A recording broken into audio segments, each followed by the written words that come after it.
धर्मेंद्र प्रधान के इस्तीफे से सीजेपी के साथ साथ विपक्ष भी काफी खुश है। लोकसभा में नेता विपक्ष राहुल गांधी ने इस्तीफे के कुछ देर बाद सोशल मीडिया पर अपना एक वीडियो संदेश जारी किया। उन्होंने कहा कि धर्मेंद्र प्रधान का इस्तीफा देश के एजुकेशन सिस्टम को संवारने की दिशा में एक बड़ा कदम है। इस्तीफा तो हो गया, 2 मांगे मानी जानी बाकी हैं। इसके साथ ही उन्होंने ये भी ऐलान किया कि अब इस सरकार को हटाने का वक्त आ गया है।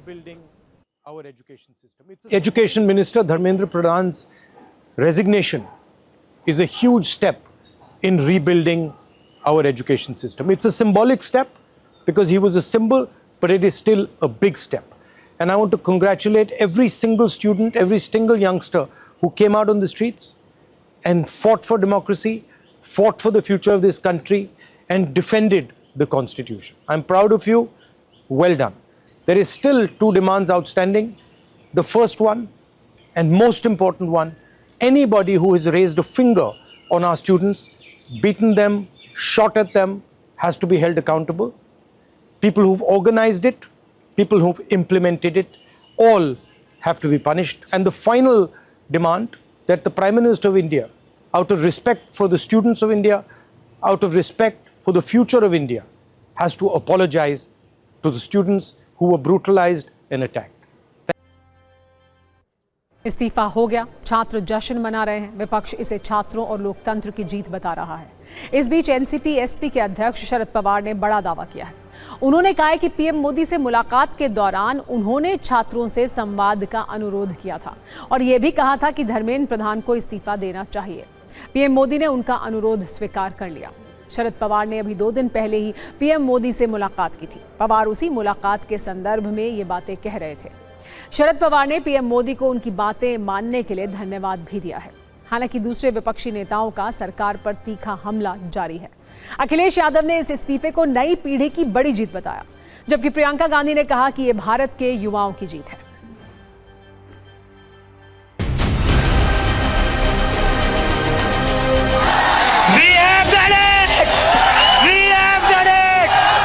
I'm a very happy person because the youth of our country has spoken and nobody can ever dare to silence their voice. That this is a victory for the youth of India. I am so proud of each one of them who has gone and stood there.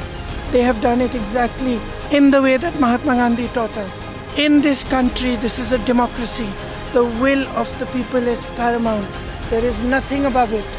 No human being, no single leader, no dictator, no force can stop the will of the Indian people. ये बड़ी जीत है नई पीढ़ी के लोगों की। Bharatiya Janata party जो नकारात्मक राजनीति करती थी, नकारात्मक राजनीति के लिए वो न जाने कितनी धन दौलत खर्च करते थे। किसी का समर्थन रहा हो न रहा हो पॉलिटिकल पार्टी का, लेकिन एक एक युवा उससे जुड़ गया। ये युवाओं की और आज के ज़माने के इंटरनेट और सोशल मीडिया के माध्यम से और सड़कों पर जो आंदोलन फैला, उसकी वजह से अंतोगत्वा भारतीय जनता पार्टी जो विश्व की सबसे बड़ी पार्टी है, उनको भी झुकना पड़ गया। ये युवाओं की बड़ी जीत है। युवा शक्ति जिंदाबाद, छात्र शक्ति जिंदाबाद। आपने दिखाया इस देश के प्रधानमंत्री को, इस देश की अहंकारी सरकार को, कि जब युवा जागता है तो सरकार को कुंभकर्ण की नींद तोड़नी पड़ती है। जिनको हम जेन जी कहते हैं आज की शब्दावली में, जिनके बारे में लोग कहते थे कि ये रील वाली जनरेशन है, उन्होंने रील और रियल के बीच के फासले को खत्म कर दिया। जुल्म की 1000 लाठियों पर भी हौसले की एक आवाज काफी होती है, ये साबित करके दिखाया इस देश की नौजवान पीढ़ी। लड़ाई सिस्टम से थी, है और रहेगी। हम लोग जो हमारे युवाओं की इच्छा थी उनके हिसाब से हम लोग कार्य कर रहे हैं। विपक्ष को तो अपनी चिंता करनी चाहिए। भाजपा हमेशा उच्चतम पारदर्शिता का पालन करती है और हमने पुनः एग्ज़ाम करा के भी पारदर्शी किया था और आज एक अपने पद को त्याग करके धर्मेंद्र प्रधान जी ने बहुत ही श्रेष्ठ उदाहरण दिया। धर्मेंद्र प्रधान ने इस्तीफा तो दिया, लेकिन ऐसा नहीं है कि इस इस्तीफे से वो कहीं अलग थलग दिख रहे हैं। बीजेपी अध्यक्ष नितिन नवीन ने धर्मेंद्र प्रधान के कामों की तारीफ की। उन्होंने सोशल मीडिया पर लिखा कि धर्मेंद्र प्रधान ने राष्ट्रीय शिक्षा नीति को लागू करने में अहम भूमिका निभाई। बड़े राष्ट्रीय हितों को सर्वोपरि रखते हुए उनका पद छोड़ने का निर्णय सर्वोच्च उदाहरण है। इस निर्णय में पार्टी श्री धर्मेंद्र प्रधान जी के साथ पूरी मजबूती के साथ खड़ी है। इसके साथ ही उन्होंने धर्मेंद्र प्रधान को भविष्य के लिए शुभकामनाएं दी। इसके अलावा एक और बड़ी घटना भी हुई। धर्मेंद्र प्रधान के इस्तीफे के ऐलान के बाद गृह मंत्री अमित शाह ने पीएम मोदी से जाकर मुलाकात की। दोनों के बीच ये बैठक काफी देर तक चली। इसके बाद सूत्रों से एक और खबर आई कि गृह मंत्री अमित शाह 6 कुशक रोड पहुंचेंगे। 6 कुशक रोड धर्मेंद्र प्रधान का आवास है। वहां वो आधे घंटे रुके, प्रधान से मौजूदा स्थिति और इस्तीफे के बाद की परिस्थितियों पर चर्चा की। इसके बाद सीजेपी के साथ हुई मीटिंग को खत्म करके केंद्रीय मंत्री जितेंद्र सिंह भी धर्मेंद्र प्रधान से मिलने उनके घर पहुंचे। नए शिक्षा सचिव नरेश पाल गंगवार ने भी उनके आवास जाकर उनसे मुलाकात की। दोपहर 2:18 पर जैसे ही धर्मेंद्र प्रधान के पद छोड़ने की खबर आई, इसके बाद सवाल ये भी उठने लगे कि नया शिक्षा मंत्री कौन होगा। सूत्रों से कुछ नाम भी सामने आने लगे जिन्हें नए शिक्षा मंत्री के दावेदारों के रूप में देखा जा रहा है। हालांकि अभी तस्वीर साफ नहीं हुई है, लेकिन कुछ राजनीतिक गतिविधि ऐसी है जिस पर नजर है। धर्मेंद्र प्रधान के इस्तीफे के तुरंत बाद महाराष्ट्र के सीएम देवेंद्र फडणवीस को दिल्ली बुलाए जाने की खबर आई।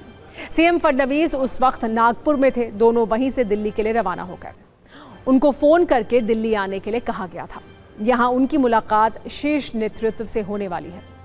खबर तो ये भी थी कि डिप्टी सीएम एकनाथ शिंदे भी दिल्ली आ सकते हैं, लेकिन कुछ देर बाद उनके दफ्तर ने साफ किया कि उनका दिल्ली जाने का कोई कार्यक्रम नहीं है। यदि ऐसे आगे कोई प्लान होगा तो मीडिया के साथ इसे शेयर किया जाएगा। डिप्टी सीएम एकनाथ शिंदे के दिल्ली आने की खबर पर तो विराम लग गया, लेकिन मुख्यमंत्री देवेंद्र फडणवीस के दिल्ली दौरे पर महाराष्ट्र में चर्चा शुरू हो गई। शिवसेना यूबीटी के नेता संजय राउत ने एक बड़ी बात कह दी।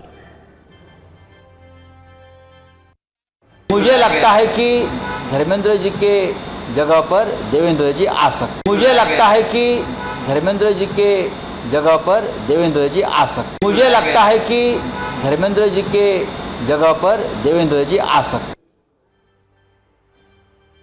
हालांकि ये जानकारी मिल रही है कि देवेंद्र फडणवीस दिल्ली में बीजेपी के शीर्ष नेतृत्व से मिलकर लौट चुके हैं और इधर शिक्षा मंत्रालय का अतिरिक्त प्रभार फिलहाल किसी वरिष्ठ केंद्रीय कैबिनेट मंत्री को सौंपा जा सकता है।